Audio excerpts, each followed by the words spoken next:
RJD में मिठाई but रहा है, लड्डू बट रहा है, केक कट रहा है कि जातीय जनगणना पर हमारा जीत हुआ है। भाई चारा घोटाला का फाइल खुला हुआ सुप्रीम कोर्ट में, पहले उस पर न जाके जवाब दे।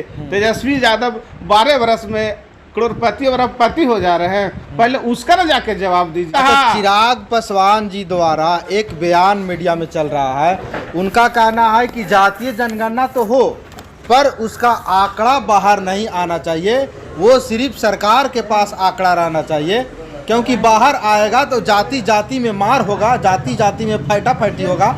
ऐसा कहना है चिराग पासवान जी को, क्या कहना चाहोगे? केंद्र सरकार द्वारा जातीय जनगणना को लेकर के बहुत बड़ा फैसला लिया गया है, इनका विचार क्या है? क्या सोचते हैं जातीय जनगणना होगा तो कैसे लोगों को फ़ायदा होगा? और जातीय जनगणना पर बहुत सारे लोग अलग अलग बयान दे रहे हैं, उनको कैसे देखते हैं, तो जानना चाहेंगे सर से।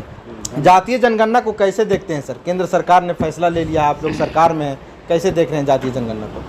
सर्वप्रथम हम तो साधुवाद देना चाहते हैं देश के जैसे प्रधानमंत्री आदरणीय नरेंद्र मोदी जी को, जिन्होंने यह साहस किया और विगत कई वर्षों से पक्ष विपक्ष के द्वारा लगातार मांग भी किया जा रहा था कि जातीय जनगणना के माध्यम से वास्तविक सामाजिक पृष्ठभूमि क्या है अन्य वर्गों का और क्या प्रतिनिधित्व है वो बिल्कुल स्पष्ट पता चलना चाहिए। तो जिन्होंने साहस दिखाया है उसको तो हम लोग कहीं न कहीं साधुवाद देते हैं, और हमारी पार्टी की ओर से भी हमारे नेता आदरणीय श्री जीतन राम मांझी और डॉक्टर संतोष मांझी जी ने भी उनके इस कृत्य के लिए, इस कार्य के लिए धन्यवाद दिया है। साथ ही हम कहना चाहेंगे कि सामाजिक जनगणना के साथ साथ जो जातीय जनगणना की बात हमारे नेता ने किया है या फिर एनडीए के प्रमुख घटक दल भाजपा के जो सहयोगियों के द्वारा और एनडीए के घटक दलों के द्वारा जो लगातार मांग की जा रही थी उसको उठाया गया है, ये कहीं न कहीं दूरगामी सोच का परिणाम है। वर्तमान सामाजिक परिदृश्य में जो जातियां हैं उस जाति में क्या स्थिति है, उनकी शैक्षणिक स्थिति क्या है, उनकी राजनीतिक स्थिति क्या है, उनकी आर्थिक स्थिति क्या है, इन सभी विषयों पर कहीं न कहीं हम लोग जब डेटा उभर करके आएगा, गणना करके आएगी, तो कहीं न कहीं हम लोग उसको अच्छे तरीके से समझ सकते हैं। कांग्रेस और राजद के लोग कह रहे हैं कि जो हमारी मांग था वो केंद्र सरकार ने मान लिया, क्योंकि बिहार में विधानसभा के चुनाव है, उसी को देखते हुए यह फैसला लिया गया है। कांग्रेस और राजद के लोग कह रहा है कि ये बीजेपी की जीत नहीं, एनडीए की जीत नहीं, ये हम लोगों का जीत है, क्योंकि यह मांग हम लोगों के था। देखिए, हमने पहले भी कहा है कि ये वो लोग हैं जो सत्ता में रहते हैं तो जनहित के मुद्दों इनके दिखाई नहीं देते, और जब सत्ता से बाहर हो जाते हैं तो विधवा विलाप करते हैं। बाद में बाहर में आ करके कहते हैं कि अगर ये काम हम लोग कर देते या हमने करवाया, तो हम तो उन लोग से पूछना चाहेंगे 2014 के पहले इस देश में किसकी सरकार थी, ये भी तो पता चलना चाहिए। इस भारत देश में आज़ादी के लगभग 75-76 साल से अधिक बीत जाने के बाद भी सबसे ज़्यादा अगर शासन किया है तो कांग्रेस ने लगभग 50 साल तक इस देश में, इस राज्य में शासन किया।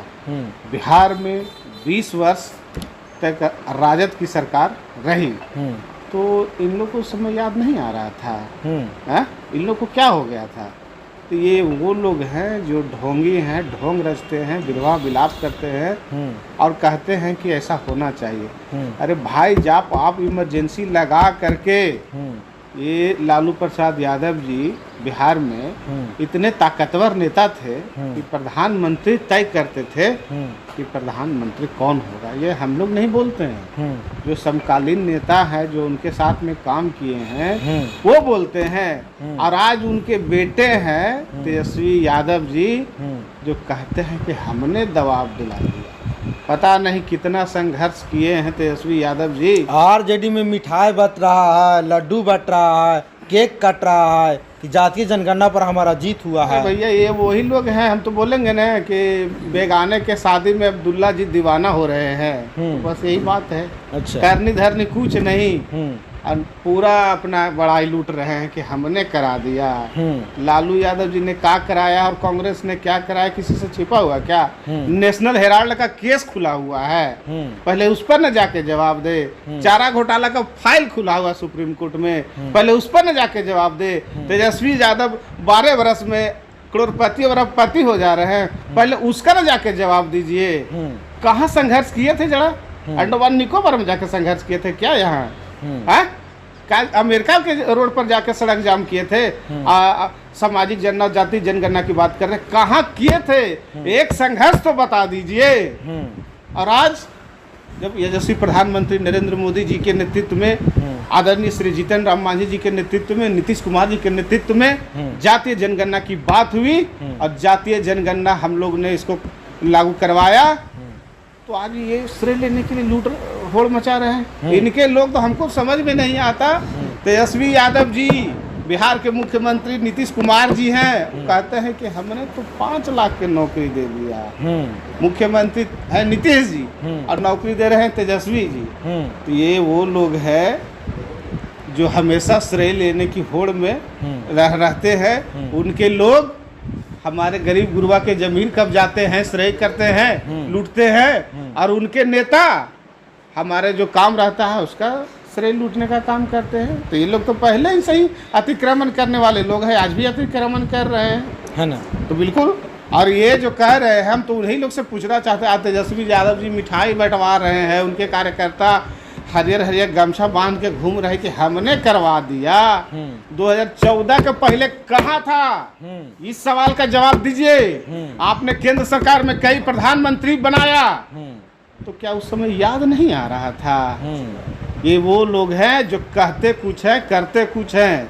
ये दो रंगी नीति चलने वाले लोग हैं। ये लोग जानबूझकर बिहार में नहीं चाहते थे कि गरीब गुरबा की भी गिनती हो, उनको भी वास्तविक स्थिति पता चले, उनको भी पता चले कि सामाजिक स्थिति क्या है, राजनीतिक स्थिति क्या है। और आज ढोंग करने वाले लोग, चुनाव आ गया तो कह रहा है कि हमने करवा दिया, हमने करवा दिया। तुम्हारी कलम में ताकत नहीं थी क्या? है? जब आप सोनिया गांधी जी को कह सकते हैं, देवगौड़ा जी को प्रधानमंत्री बनवा सकते हैं, आप राहुल गांधी जी के नेतृत्व में सरकार को चला सकते हैं, तो क्या आप उस समय जातीय जनगणना भुला गए थे क्या?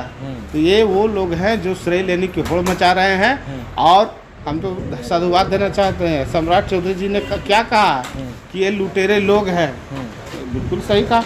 ये सब लुटेरा लोग हैं, बिल्कुल सही कहा। चिराग पासवान जी द्वारा एक बयान मीडिया में चल रहा है। उनका कहना है कि जातीय जनगणना तो हो, पर उसका आंकड़ा बाहर नहीं आना चाहिए, वो सिर्फ सरकार के पास आंकड़ा रहना चाहिए, क्योंकि बाहर आएगा तो जाति जाति में मार होगा, जाति जाति में फैटा-फैटी होगा।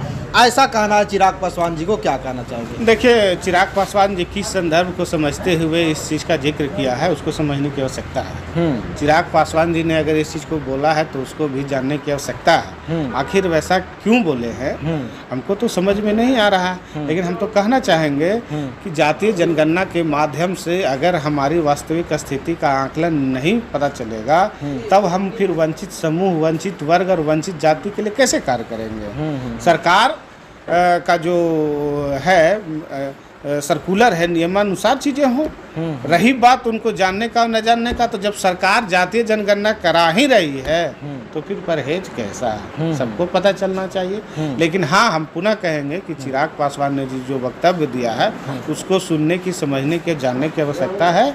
उसके बाद ही किसी तरह के पर हम लोग उस पर चर्चा करने की जरूरत है। अन्यथा किसी के बारे में टीका टिप्पणी करना मुझे उचित प्रतीत नहीं।